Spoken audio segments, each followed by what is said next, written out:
from Ghostbusters. Oh, no. And it squirted all over my plaid pajama pants. And he just looked at me. I'm sure the dog was there to slurp it up, too. Oh, the dog follows my 2.5-year-old around.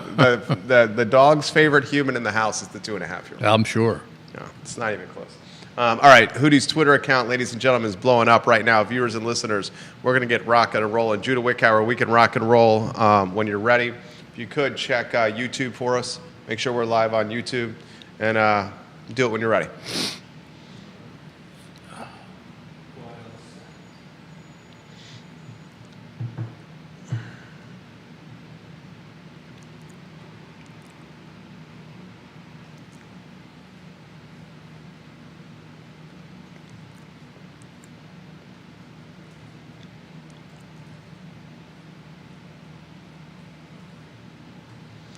Guys, welcome to the Jerry and Jerry Show. Thank you kindly for joining us. My name is Jerry Miller. It's a Tuesday morning in downtown Charlottesville. We are sitting currently less than 2 miles from the John Paul Jones Arena and from Scott Stadium. And I'll tell you what, men's basketball and football have been extremely active in the offseason. Goodness gracious, Ryan Odom has an international pipeline of talent matriculating to Charlottesville. We have talent with National Basketball Association upside, guys, and the front court on Ryan Odom's roster is starting to get filled out, and the talent on this roster in the front court is looking very diverse and look very diverse in play and very diverse in talent, and I can't wait to see how the man puts it together. There's no gentleman I would rather talk Virginia basketball with than the man sitting across from me. His name is Jerry Hootie Ratcliffe. He's a Virginia Sports Hall of Famer, and ladies and gentlemen, he is the namesake of JerryRatcliffe.com, literally on the website every day. Got us live on YouTube. Excellent work, Judah Wickhauer. We're live on 15 Facebook pages, 15 Twitter accounts, YouTube, iTunes, Apple Podcasts, LinkedIn, Instagram, the Fountain app, the Rumble app. Goodness gracious, I'm tired just rattling that off. Judah, if you can go to the studio camera and then a two-shot as we welcome the star of our show, Jerry Ratcliffe, to the program. Hootie, good morning to you, my friend. Good morning to you and your dog.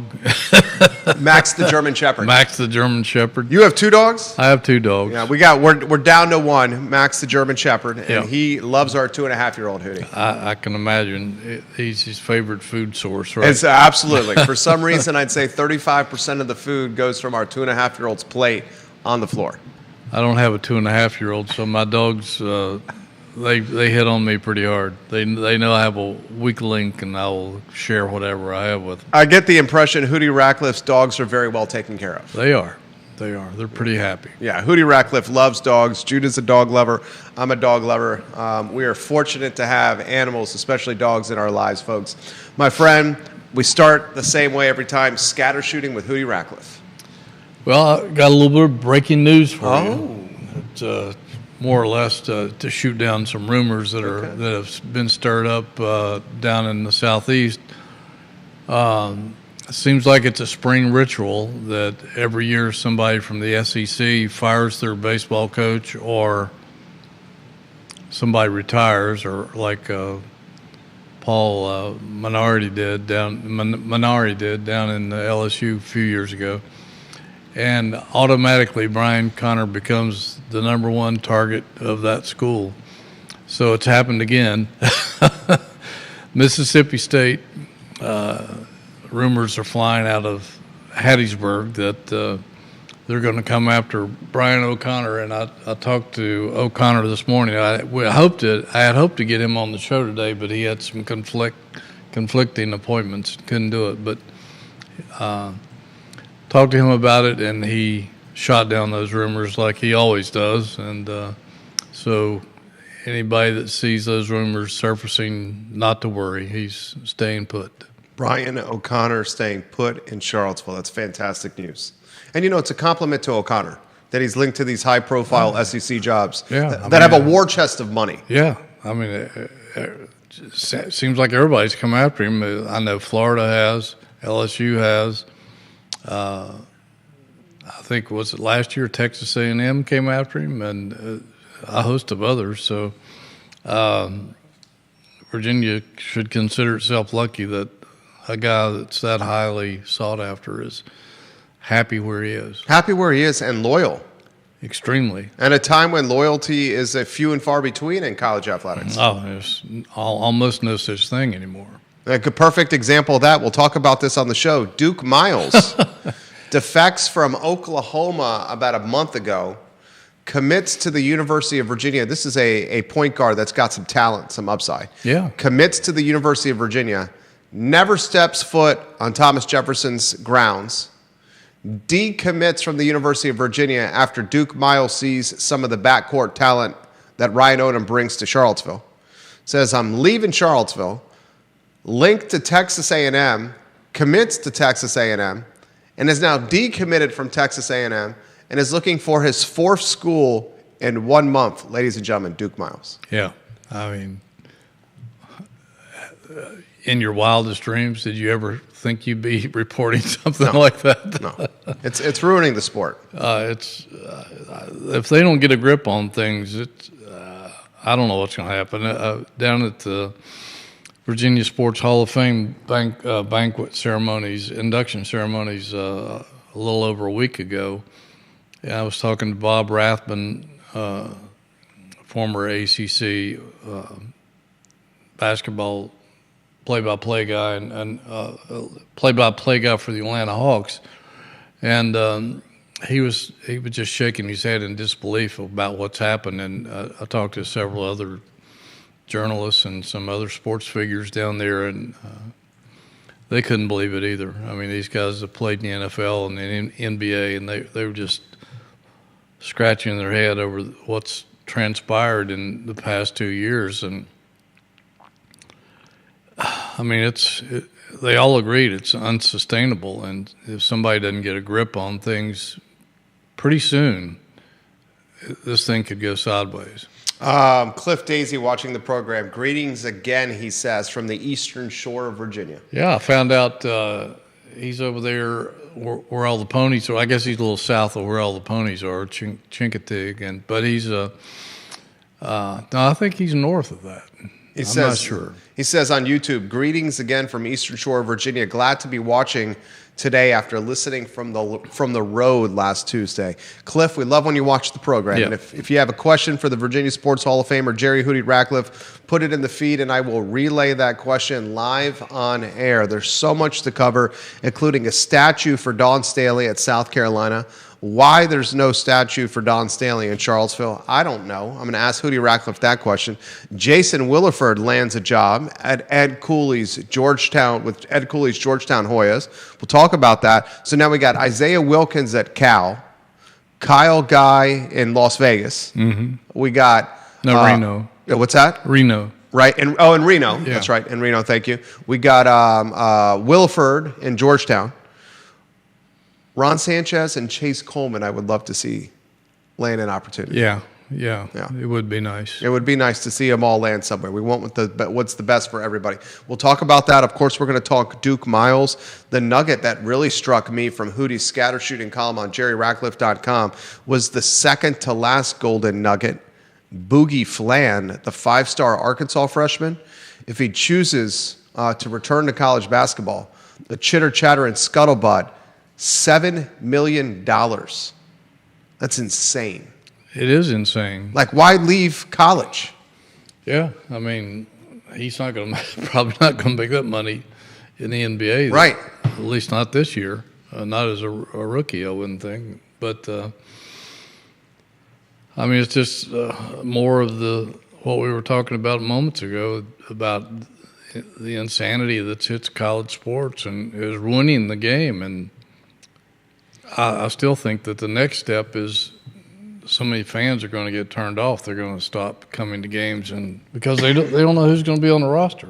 There's no loyalty from the players or even the coaches to some degree, and so the fans are going to start saying, "Well, why should I be loyal to a bunch of guys I don't even know who they are, and they probably won't be here next year?" So if they stop coming and stop watching, watch out.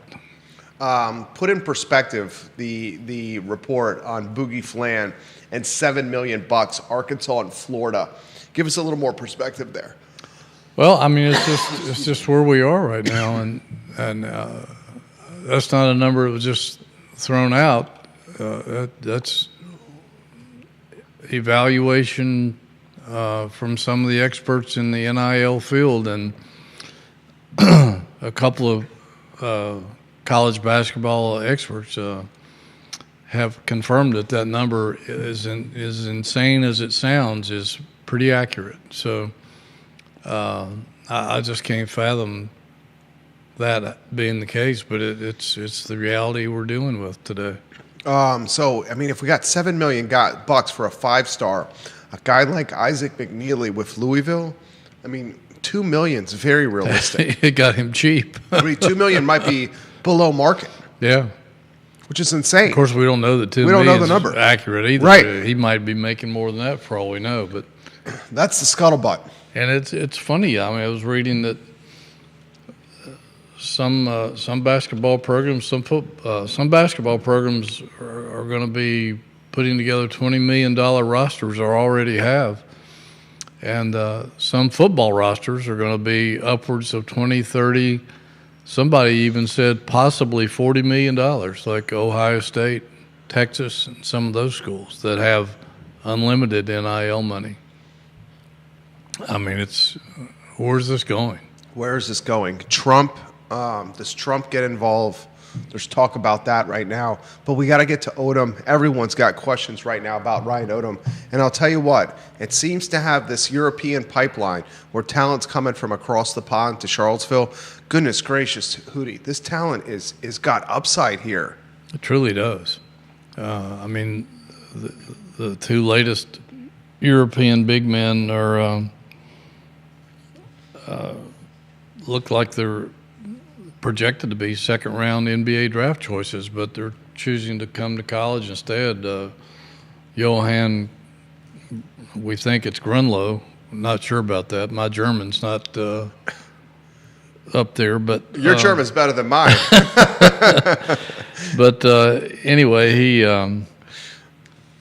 he's definitely projected as a second-round draft choice, and then. The new guy, the Belgian guy, that they say is likely leaving Spain for Virginia, 6'8" power forward who can shoot the three. You're going to try that guy's name? Well, I have no idea how you pronounce this one. Asui? No, this guy is Ritter, the Belgian guy. Okay. I guess it's Theus. Oh yeah, this is Theus de Ritter. De Ritter. Yeah. I guess that's how you pronounce it. It's the closest I can come. Anyway, he's been projected as a second-round draft choice, and he actually entered last year's NBA draft to get some feedback, and he did work out with the Indiana Pacers, Rick Carlisle. So maybe there's some link there that Carlisle told Odom about, or maybe Odom just found out through his natural sources over in Europe. He and his staff are really good at doing their research on the European players. They've always been heavily involved in that, and it goes all the way back to Dave Odom, having international bonds, and Ryan has wisely continued that. I think it's genius. It is, and it's absolutely genius. A lot of coaches would almost sooner have European players because they're more disciplined. They have better fundamentals. They're not always just into the flash and the dunk. They're usually generally better shooters than American-grown players, and so usually they're pretty good students too, and that's a bonus for Virginia because they bring in a lot of international students into the school and can put them in international classes and make that transition even smoother. James Watson watching the program. Comments coming in quickly. Viewers and listeners, this is an interactive show, so if you have comments or perspective you want to hear on the show, type it in the comment section or the chat box of whatever social media platform you're watching this show upon, and I will relay those comments, your questions, your ideas to Hootie Ratcliffe on the show. This is from James Watson, a University of Virginia graduate, smart guy, knows sports inside and out. He said, I've been wondering if the NCAA is hesitant to create some rules about transferring. I think after the first time transferring, the rules should go back to students need to take a year off. I remember a few months ago hearing about schools that may leave the NCAA, so maybe the NCAA is scared to try to do anything about it. It seems like the NCAA is almost handcuffed by attorneys and lawsuits, no matter what they do. And we've seen that. That's how things got so out of control to begin with. Lawsuits coming from everywhere, and that's never going to go away. So I don't know if the NCAA has much power to do anything anymore. We saw that while President Trump was in Tuscaloosa to give the commencement address over the weekend, that he met with Nick Saban, and they had a long talk about NIL and transfer portal, and there's whispers about Trump perhaps doing an executive order to put things put things in perspective and maybe add some order to the chaos of college sports, and maybe that's what it's going to take. Congress doesn't seem to be interested in doing anything. I mean, they talk about it, but they don't do anything. So maybe that's the only way to get this thing solved. I don't know. It doesn't look like the NCAA has the power or even the interest to do it. So it's got to happen somewhere, or I think things are going to just go sideways. Well, let's try it from the other side. We're in agreement that it's not good for the sport. I think most fans are in agreement, because the opportunity to watch a high school kid get recruited his junior and senior year, follow his recruitment on jerryratcliffe.com, watch him come to Charlottesville for as a first year, get redshirted or play, be a reserve player or a standout, and then play 3 or 4 years at your school and buy his jersey and his merchandise, that's long gone. Falling in love with a player from high school through college is long gone. The flip side of the coin, for the sake of a talk show, it seems by what Ryan Odom is doing in this war chest of money they have, maybe they've positioned themselves in a way to be opportunistic with the current setup. Because this roster they're building, Hootie, is, I mean, I don't want to throw shade at the previous roster, because the previous roster, those guys who transferred out, landed at some big-time schools. They did. I mean, really big-time schools here. Yeah. They were given a raw deal with how the coaching situation played out right before the season with Coach Bennett and then Coach Sanchez getting thrown in the fire. But this current roster, at least on paper, looks like it has more upside. It does, because looking at the statistics of each one of these guys, all of them can shoot. Right. All of them can score. All of them can shoot the three. Even 2 or 3 of the bigs. And they got a rim protector. They have a rim protector. The Kansas State transfer. And that's great if you like to do a lot of pressing and stuff, because if it's like in the old days when Ralph Sampson was back there, and Ricky Stokes and Bobby Stokes and Othell Wilson and those guys could play in-your-face defense, and if somebody beat them into the paint, there was always the big man there to slap it away. So same philosophy.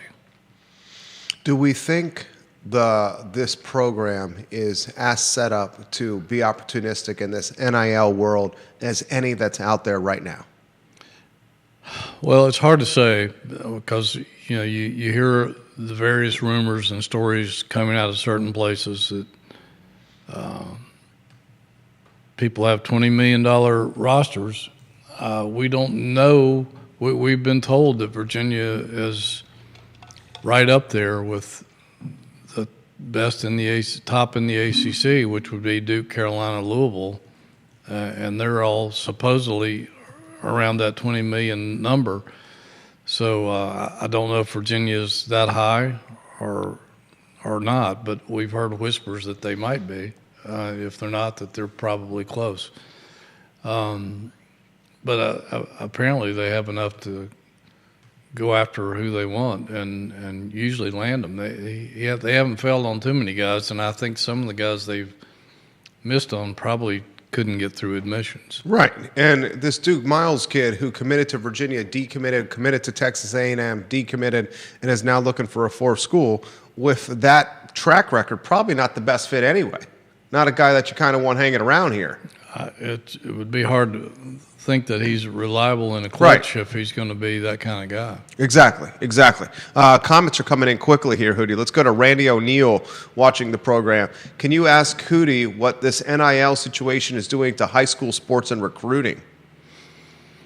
It's a good question. Well, I think it's hurting high school recruiting because a lot of coaches will look to get X amount of guys in their program, and if they fall short of what they want, it's much easier, and a lot of them think much smarter to go after somebody through the portal who they don't have to break in to college athletics. They've been in college for at least a year.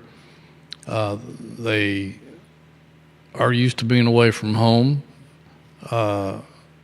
They know the deal. They understand the speed of the game better. They're acclimated to the college life and college sports, and so less indoctrination and somebody that's been in a college system, and knows how to maneuver through that. So for a high school kid, it's all a learning experience from step one.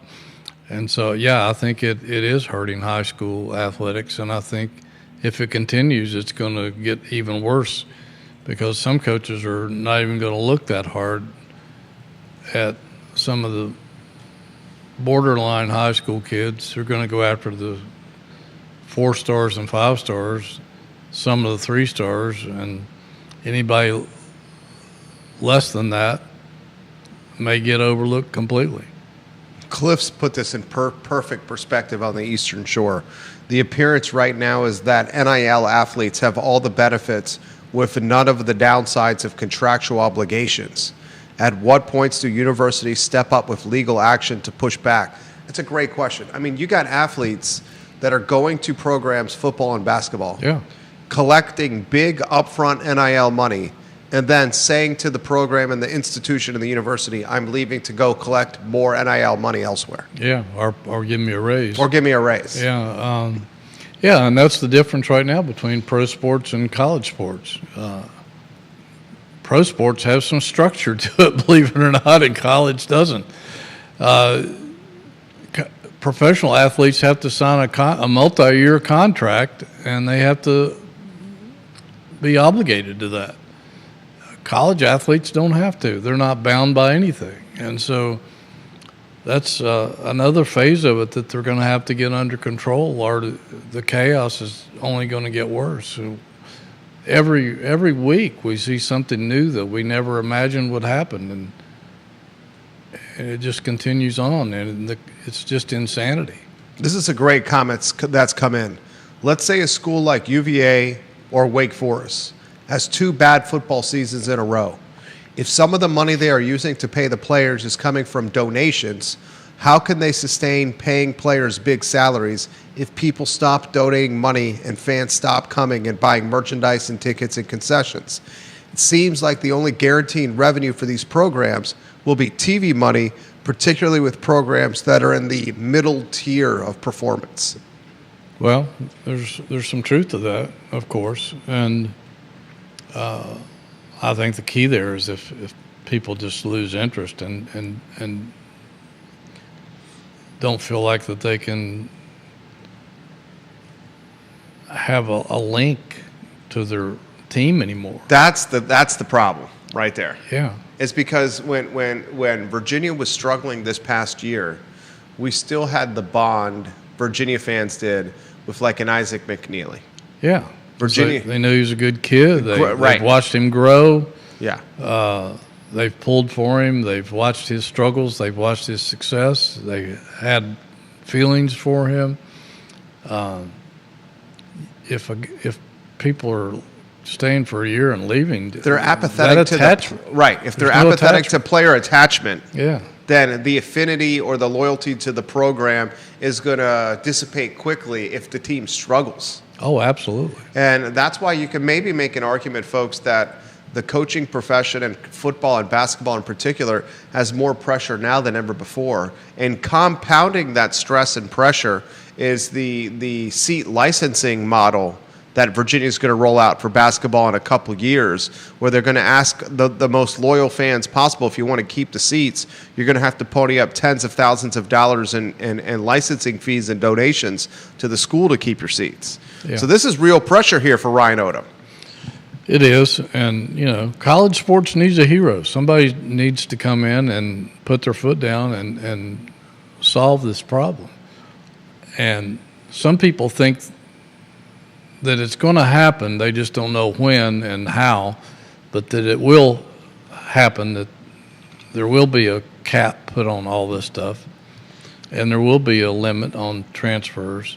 I think that person that's going to come in and try to save the day is going to be, like you mentioned at the beginning of the show, Donald Trump. That would be my guess, yes. Because he understands the significance of college athletics in the United States. Absolutely. And he's a man that considers legacy. Yes, he's a sports fan, and he understands all this.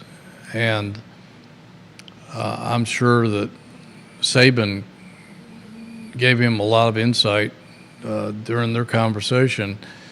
And so, like I said, a lot of schools think that this is going to happen. They just don't know who and when. So they're rolling out the Brinks truck now and spending all they can to get all they can while they can, knowing that this may come to an end sometime in the not so distant future. And the programs that are clearly suffering throughout all this, folks, are those programs that are right below the top tier and middle tier programs and mid-major programs. I mean, they're just not able to compete. They're losing their talent to the blue bloods. Yeah, no question about it. And Virginia's trying to be a blue blood, and they're trying to be a blue blood or trying to join the blue blood club by spending money. And that's the only way you can do it now. I mean, some of the advantage that some of the blue bloods had before has dissipated if in terms of that aspect. From a parity standpoint. Yeah. Because, now some of the other guys who can get the money can get the same guys that you were getting before, because, again, there's no loyalty or prestige. So, I'm going to go to Kentucky. Well, Wake Forest is offering me more money than Kentucky, so why should I go to Kentucky? So, it's chaos. It's utter chaos. There's news we got to get to on the program. We've talked about the European pipeline Ryan Odom has. Hootie Ratcliffe's got a fantastic column that I would encourage you to read. It's Scatter Shooting, Odom's Euro Roots, a statue for Dawn Staley, and Hootie's Golden Nuggets. It's on jerryratcliffe.com. Hootie, he's got an addition from Germany. I'm just going to go with Johan on that one. I think that's pretty accurate. Johan, who's a projected second-round NBA pick, has come to Charlottesville to play. He's got the kid from Nigeria who went Kentucky first, then Kansas State. This is a 7-footer that's a rim protector that coming into the college athletics was one of the most coveted big men in his class. I'm going to butcher his name. Is it Ugona? I think it's Ugana Oyenso. I think that's right. Okay, this guy's big time.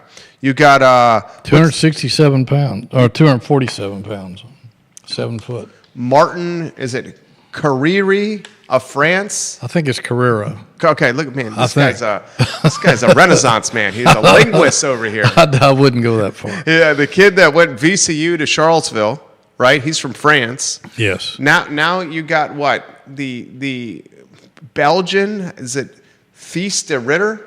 I think so. Thies de Ritter? That's as close as I can come. And he's a second-round NBA pick. Then they're flirting with this. 22 years old. He's a man. He's a man already. He's a man already.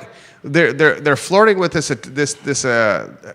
guy Elise Asui. 6'7", 230 pounds. I mean, this guy's humongous. I went to see him in Italy last week. In Italy for the Series A and in the Series A League. I mean, that's big time basketball there. Yes, it is.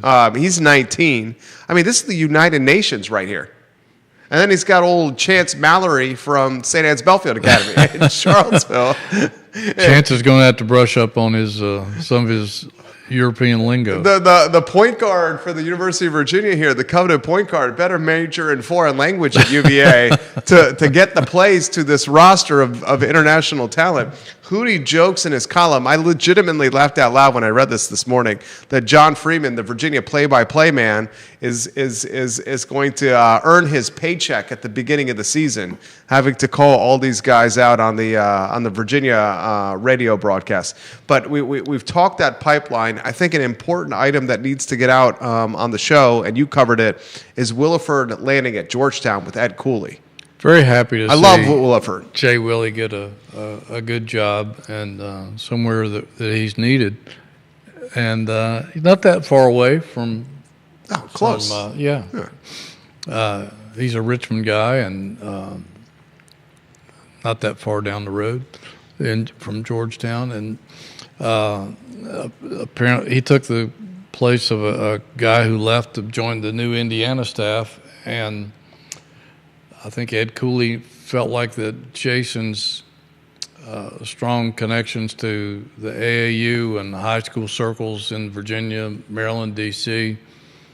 Might help him land some of the major talent in the Metro D.C. area, and brought him on board to help him corral some of that talent and keep him home instead of going elsewhere. This is a steal for Cooley It and really Georgetown. is, yeah, no question. I mean, Williford is a national champion, has built a program from scratch. He's got name recognition all up and down the East Coast and the Mid-Atlantic. Yeah. I mean, this is a steal for Georgetown. And he's just a great guy. Everybody He's a great loves guy. Jay Willie. I mean, how could you not like that guy? He's as cool as they come. Now it leaves, what, is it 2 without a job from the previous regime? Is it 3? I think did somebody tell me, may have been you, that said that Soderbergh had retired? I didn't say that. I don't know if that's true. I don't know if that's true. He may be looking for a job. Van Droos is also, I haven't heard anything about him. And then again, as you said, Ron Sanchez and Chase Coleman, there's no word on those guys either. So could be up to 4. Yeah, I'd love, especially Chase Coleman, to land somewhere because I want them all to land somewhere. Yeah, but hope they all Coleman has get a good not. job. Coleman hasn't built the bankroll that some of the other guys potentially have. True, because he's so new in the game. Yes, and he wasn't making it's all relative, but he wasn't that one of the high-paid assistant coaches on the roster. And Coleman's one of those guys that is I mean, he's been linked to being a coach almost since he stepped foot on grounds with Tony Bennett talking about him. Absolutely. So we'll follow that closely. And speaking of coaches, how about Dawn Staley? A statue? I was so happy for Dawn. I've known her ever since she was a freshman at Virginia and covered her throughout that, and kept up with her in her professional career and as a player, and an Olympian, gold medalist, flag bearer for the U.S. Olympic team. Terrific coach at Temple, and then in a perfect world she would be back here right now and winning championships, but she's in South Carolina and it looks like to stay. And the city of Columbia built a statue in her honor. It wasn't based solely on her basketball accomplishments, even though she's won a couple of national titles and been to the Final Four 7 times, but for her activism in equality and equity. And the mayor of Columbia was struck as much by those qualities in her as her basketball coaching. So they were looking for a woman to honor with a statue in downtown Columbia, and she was, he didn't even have to think about it. And Dawn agreed to do it. I don't think, she's not the kind of person that would normally go for something like that, but it's great to see her honored in that manner. She's an incredible person. And again, it would be nice if it was happening in Charlottesville, although Charlottesville doesn't seem to build statues for anybody. They don't mind tearing them down, but they certainly don't seem to be erecting any. Can you give perspective for the viewers and listeners why Dawn Staley is not coaching in Charlottesville at UVA? There's a story there. Well, there is a story there. They were looking at her when Debbie stepped down, I think, or it might have been after the Debbie's successor stepped down. I can't recall the order of it, but she was approached, and then they felt like that they could get the Southern Cal coach, and they kind of blew Dawn off, and that really caused some problems. And then the Southern Cal coach rejected them, Right. and Dawn was gone and stayed gone. And that was a major mistake. That was one of the biggest mistakes in UVA basketball history, I think, was not getting her to take Debbie Ryan's place. It was, travesty. You could say. Hootie points to the television that's on camera here in our studio, or off camera that's in our studio. Paul Tudor Jones, guys, being interviewed by CNBC as we speak. Paul Tudor Jones, of course, the money behind the John Paul Jones Arena. Yep. Was it his father? His father. His father. John Paul Jones. Yeah, the namesake of the JPJ. Rob Neal's watching the program. He is a huge JMU Dukes fan, JMU graduate. He said, "I'm proud to be a stepping stone at JMU. I've heard the Dukes have a top five G5 purse for kids, but can't even sniff P4 bags. In Harrisonburg, we have begun hoping for good seasons and third team all conference. If a kid is first team or all freshman, he's gone."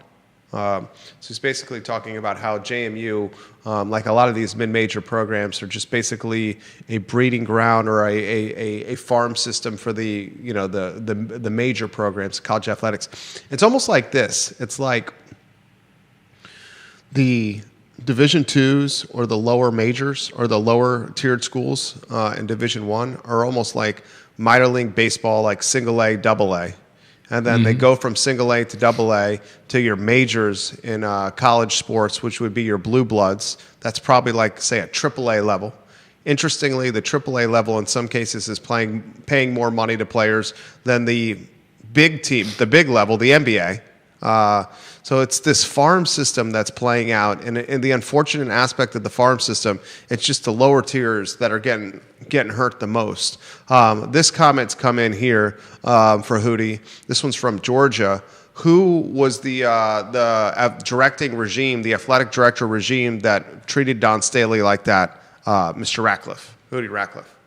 Well, it was John Oliver, actually, and I think he did a lot of great things for UVA, but I think that was a mistake that he would own if you asked him about it. And I don't know the ins and outs of the whole thing, but I do know that that's what happened. And I like John Oliver. I know some people he might have rubbed the wrong way, but I had a good relationship with him, and I could see some of the genius behind some of the things he did, but certainly I think that was a mistake that he would own if you talked to him about it.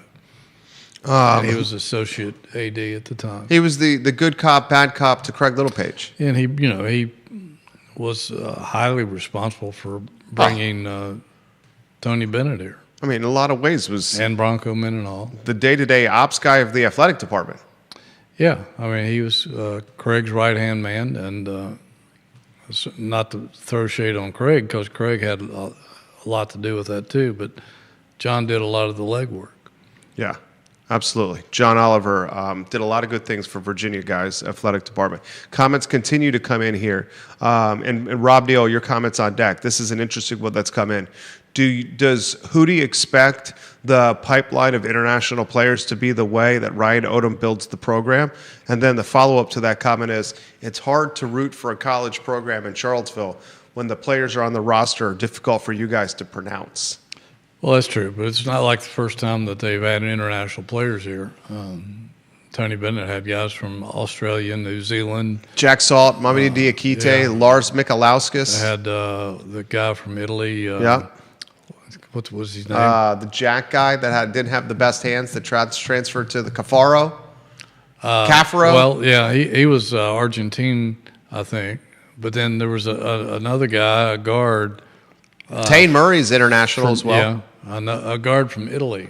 Can't think of his name. It'll come to me after the show. So he's not the only one, and we've mispronounced this kid. I can't remember his name, but we've mispronounced this kid's name for a whole year until he corrected us and told us the correct pronunciation of it. But I can't think of his name to say. I can see him. He had a lot of tattoos. Oh, that Thomas Woldenstay? Yeah. I just looked it up. Yeah. He was a pretty good player too. Yeah, he was, and so it's not the first time, but no, I don't think his roster will be completely filled with international guys. I think he will blend those in where he needs them to make it a complete roster. But you got to understand this is his first shot at it here, and I mean, frankly, from my standpoint, if the guy wins, it doesn't matter where they're well, from. yeah, I don't think anybody's going to care. Right. NBA fans certainly don't. Right, exactly. I mean, the best player in the league, the two best players in the league are the Joker and SGA, and they're internationals. Yes. And there's quite a few of those guys that are just dominating the league. But no, I don't think this entire rosters will be filled with international players going forward. But I think the first time around, he was trying to fill all these spots with as quality players as he can get. And Virginia fans should feel fortunate that he has those connections, or otherwise, they might not be able to fill this roster up with quality players. Absolutely. You might have to take some guys that you'd rather not be watching on Saturday afternoons. This is an interesting comment.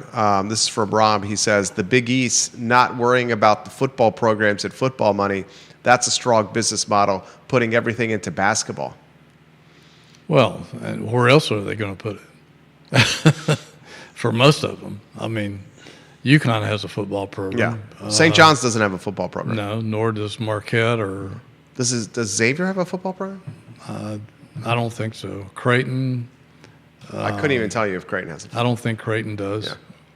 Yeah. So, Villanova, they have a FCS program, football program. But... I mean, they have to put their money in basketball. Yeah, basketball. And actually, the ACC commissioner has urged the ACC athletic directors to put more money in basketball because he's afraid the league is going to lose its prestige. Well, it is. And it already has. It already has. The SEC's eating its lunch. He should have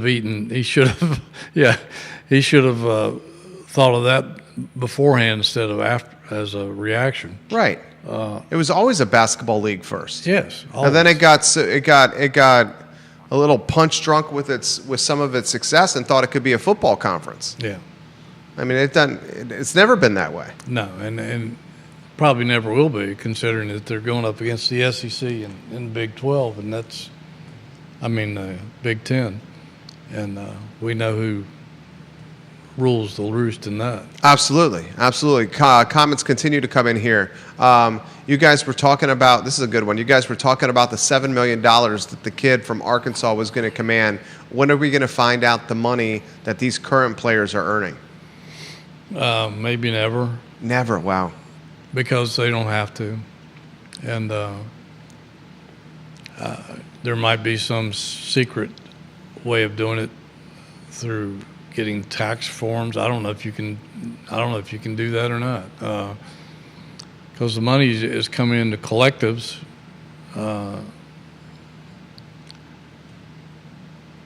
I don't think the universities have to divulge that information. And if they don't have to, they certainly won't, and certainly Virginia won't, because they don't divulge anything that they don't have to anyway, unless you get a FOIA, and even sometimes that doesn't work. You get a report back that's redacted. Right.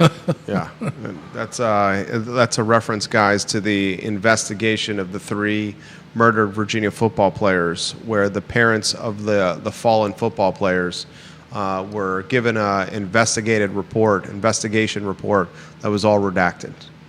And Happy Perry made the comment afterwards, "I just want to know what happened to my son." Yeah. Which is, Sad. distasteful at best Yes. from the university. Bob Sefik, watching Sefcik, you know Bob? Yeah, Yeah. he's a great guy. Yeah, he says Former Virginia player, basketball player. he's watching the program. He said Hackensack Jack was one of my favorite players. Hackensack Jack, salt in the house. He's watching the program right now. Bob, welcome to the broadcast. Yeah, Jack Salt was so, a lot of people didn't understand. That guy was paramount to the program. Yeah, some people think that if you don't score a lot of points or you don't get 18 rebounds a game, that you're not doing your job. But he did all the dirty work. He did all the little things that made the blocker mover work. He set incredible screens, almost like a concrete wall, and played some pretty good defense. And every now and then he'd have a breakout game and score 10, 12 points. I think he had 16 against somebody once. But his role wasn't. He had other people to score. His role was not to score. It was to open them up so they could score. And so a lot of people don't understand that concept. But that's what he was there for. And he was very good at that role. This question's come in. This one's from West Virginia. You guys have gone almost your whole show and haven't talked football. What's the news from football? We're in an off season right now. Well, yeah, we are, and I think we might have talked about them last. Did we talk about them last week? We talked some of it. I think Yeah. we did, because they had a really good time in the transfer portal, and they're up to they brought in 29 new players through the portal, which I imagine most Virginia fans never thought that would happen. And they have addressed their needs at every spot on the roster. I know Tony Elliott told us after the spring game he wanted to add at least one running back. I think he got 2 in the recent portal actions.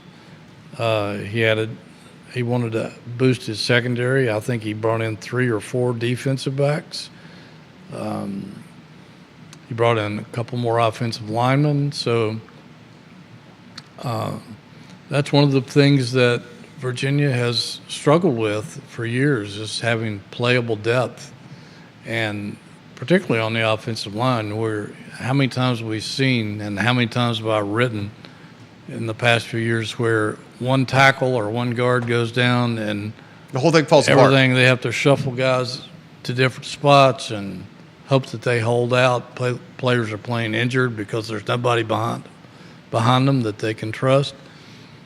And now he's got depth on these offensive line and seemingly every position on the field. And I think they should be able to win this year. He needs to win this year. I mean, he's got no choice if he wants to keep his job. that's true, but I don't think there's any question that they should win. I don't know how much, but I think at least enough to get into a bowl game, if not more.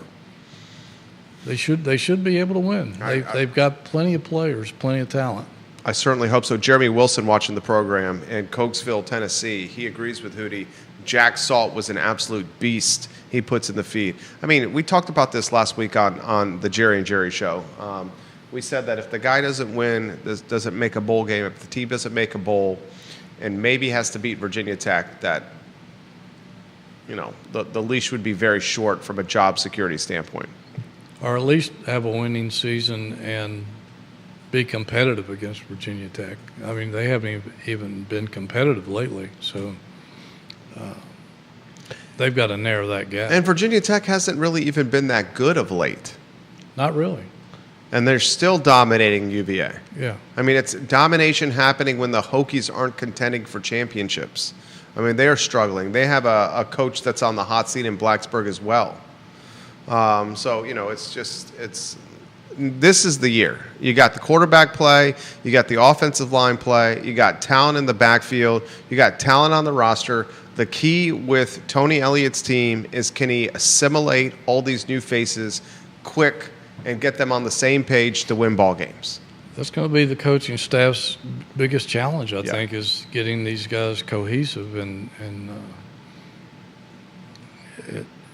it's almost like an NFL franchise when you go to the free agency route and you bring in so many new guys that it takes time for them to work together and get accustomed to knowing each other and reading each other's minds. And that's going to be something they've got to I'm sure they're already working on that in the spring and then during summer conditioning and all those workouts, 7-on-7 and all that kind of stuff before they even get to training camp. But training camp's when it gets really serious.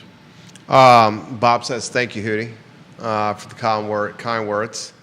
He appreciated those on the show. Looks like you got some former Virginia football players watching the program right now, Hootie Ratcliffe. We always welcome those guys. And we absolutely do. Hootie, this is an interesting question. This one's from Georgia. You talk about storylines to follow with Virginia football. Clearly getting everyone on the same page is one. What else does Hootie think are storylines we should follow? With the football team? Yeah. Well, I think that's definitely going to be the major obstacle that they have to clear, is to get everybody on the same page. And if they do that, I don't think that there's any doubt that they should be able to play winning football. You've got a new quarterback, two new quarterbacks. I suspect that we've already, even though he wasn't ready to name a starter after spring training. I think it's pretty clear. I think it's pretty clear, Yeah. and I think everybody knows that. I think it's a matter of him getting familiar with the guys that he's going to be distributing the ball to, and I'm sure he's doing that as we speak. I think he's a grad student, and a lot of these guys are, and so I think that they can work out as much as they want to and have plenty of time to do so. And that's, I know defense is important and all that, but today, if you don't score 30 to 40 points a game in college football, you can't win. And they're going to have to come out and put points on the board, and that's something this team has struggled to do for quite a while now, and he's going to be a major part of that. We hope to have him on the show sometime later in the spring or summer, and that'd be great. He's going to, he's got to develop chemistry with his receivers. Some of them are new, all of them are new to him, and they've got some new running backs. Look like some of these guys are fairly talented. He's got a new offensive line, and I think the one thing that impressed me about a lot of the new linemen is that they didn't give up sacks where they came from. And so that's going to be a major deal, is keeping him clean and allowing him to get the ball to those receivers and opening up holes for a running game, which they haven't had a reliable running game in a long time. So I think those are the storylines we've got to watch. I think the defense will be fine, but you got to put points up on the board. You got to. You just got to do it. Your fabulous daughter, Wendy, watching the program? Hey, Wendy. She says, how insulting to those parents. I think she's referencing probably the redacted report of the fallen football players. Yeah, and while I'm thinking of it, happy birthday to Amy, my other daughter. Happy birthday, Amy. Yeah. Love when the Ratcliffe family tree's watching the show. I totally agree with you, Wendy, by the way. Yeah, I mean, it was that's so sad that I mean, if you're a parent,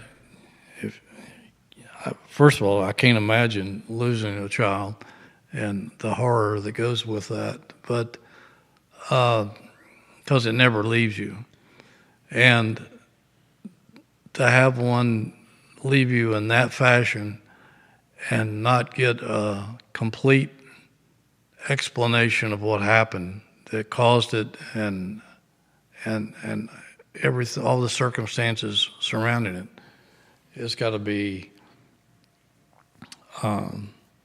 terrorizing to a family. Yeah, I mean, part of There's no excuse for that, and Virginia should be ashamed of itself for not doing a better job of addressing that problem. Amen, brother. Well said. Part of the healing process, is closure.